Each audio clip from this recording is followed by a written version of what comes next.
Good morning. We've made it through another work week, and today's talk is going to be on toxic people.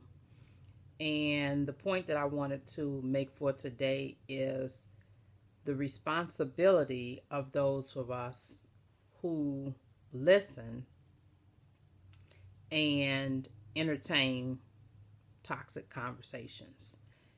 This can be whether it's a church, um, our workplaces, in our neighborhoods, functions where we go to, grocery stores, wherever it could be at our kids' schools when we're sitting in the pickup line talking to other parents.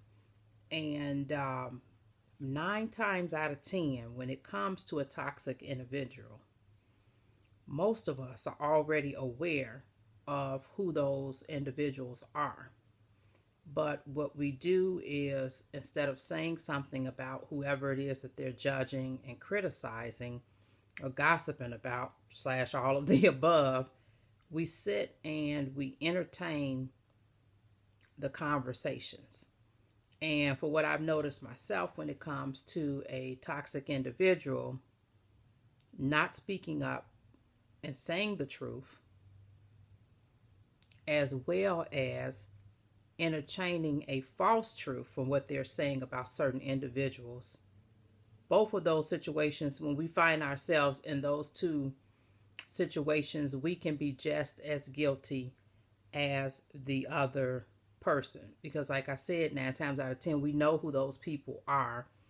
And instead of diffusing the conversation, ending it, saying that we would pray for that other person or that we weren't going to get into a conversation about it, we entertain it. And because we know how these people are, we know the next thing is that the conversation is going to elevate to another department if it's at work, or another small group at church, or wherever we are, to another parent at a function at your child's school.